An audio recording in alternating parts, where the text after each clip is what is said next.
Welcome to the podcast Psychedelic Awakening, brought to you by Psilogen Biotech, where nature meets precision science. Hello and welcome back. Sean Dexter here with, of course, my partner and Psilogen founder, Ryan Maione. And today we're very pleased to welcome a very special guest on our podcast. We've got Aaron Hay with us, who it's a pleasure to have Aaron here speaking today because we're talking to somebody who has a lived experience utilizing psychedelics to make a real significant difference in their life. I'm really pleased to have Aaron here with us, and I'm going to get right down to it. Tell me, what led you to explore ayahuasca as an option outside of the traditional healthcare system? What was that driving factor? Ayahuasca found me in a way. It wasn't like I went searching for this incredible healing medicine. It was brought to me in a magical way. I was in Costa Rica and I'd spent a month just surfing and drinking beer on the beach. And just as I was ready to come home, I met this couple at breakfast and they asked me if I'd ever heard of ayahuasca. And I said, well, I've heard of it. Something clicked in my head. It was just a hell yeah. Tell me more. And all he did is he told me the name of the retreat center that he went to, which was Rythmia. A few days later, I called Rythmia and they said, well, we're full, but we just had a cancellation about an hour ago. So there's a bed here if you want it. That's serendipitous for sure. Things lined up. And so a couple of days later, I found myself lying on a mattress with 90 other people and drinking ayahuasca for the first time. So it was really, I was finding myself, I was bored with my life. I didn't like it.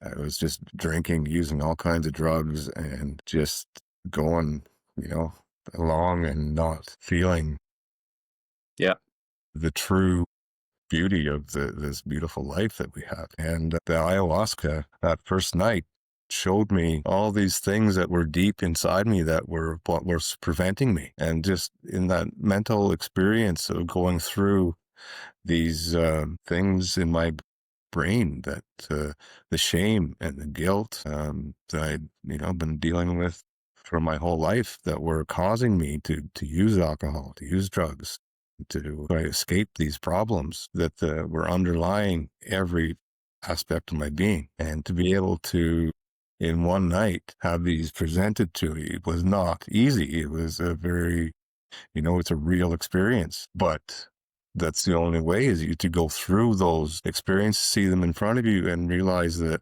it's not those experiences. They're just limiting thoughts about them that are actually what's limiting me. All right. Would you have said that there was maybe a specific moment along the journey there that was kind of a pivotal moment, or was it a big process of integration after the experience itself that really made the difference? Absolutely. It was a pivotal moment after the first ceremony. At Rythmia, you're surrounded by a team of experienced shamans and supported in a safe container where you are allowed, and you feel like you're with so many other people that are going through exactly the same sorts of experience. Now, everybody's different, but the general aspect of being there to heal yourself and to be able and to be willing to go into those experiences with the attitude of looking for healing. That pivotal moment came when it was sharing those experiences in the morning with everybody else and seeing that, oh my God, I just went through this amazing journey that opened my eyes.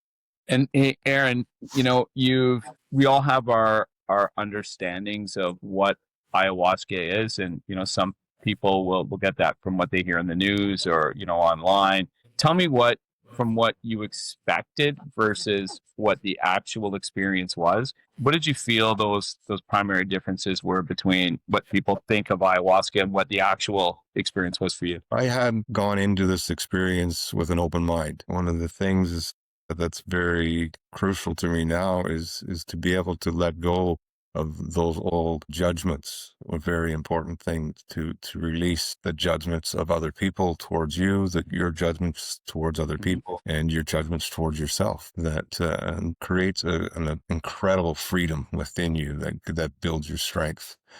To be able to not have those expectations. And so from every ceremony that I've entered, I try not to, say, okay, my intention is to heal this aspect, or my intention is to heal that aspect. The medicine gives you what you need and not what you want. So those expectations are really just a not useful mental aspect. Interesting. So coming into it with another group, you mentioned that you were in a group of 90 other people and there were some facilitators or shamans present. Would you say that their experience helped guide you to maybe a more prolific experience than you could have experienced on your own, having done it in a different setting? Yes, for me, the shamans and their experience is crucial.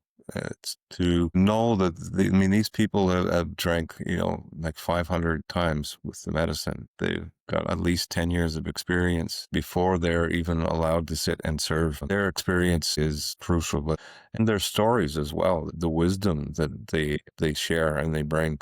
I mean, a couple of them major heroin addicts have been through the whole ringer of suicide attempts, and to see them being fully who they are meant to be in that situation is very inspiring.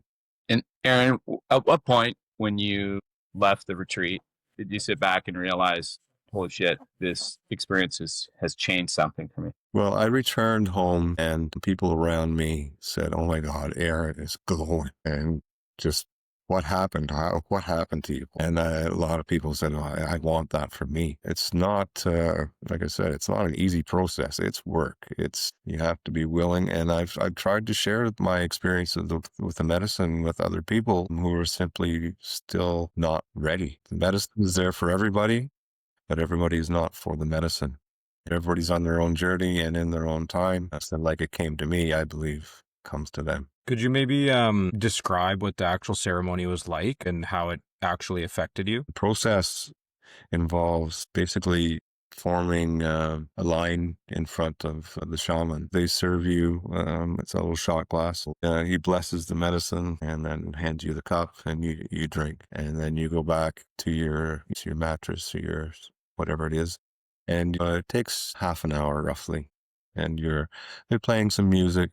And then you start to kind of feel a little bit different and like something's going on. You'll feel a little nausea. And then you become aware of the sounds of the music and of the sounds other people are making as they go through.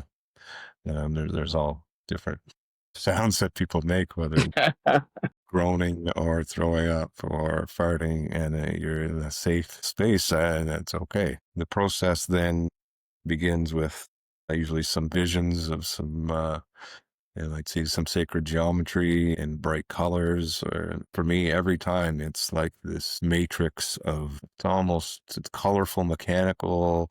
It's like being inside a pinball game or a video game with bright lights. You go through this and then you can have an experience where you'll actually I usually see a vision of its mother ayahuasca, and there's a face of like an insect or an animal. One time I had a long conversation with a panther, told me her name was Nancy, and took me on a ride on her back through the stars. And then the interesting thing about that was that at the time, the only thing I questioned was, why are you telling me your name's Nancy of all names? And 2 weeks later, I met my current wife, who was the love of my life. Her name is Nancy. Turned out to be Nancy. That's incredible. Incredible.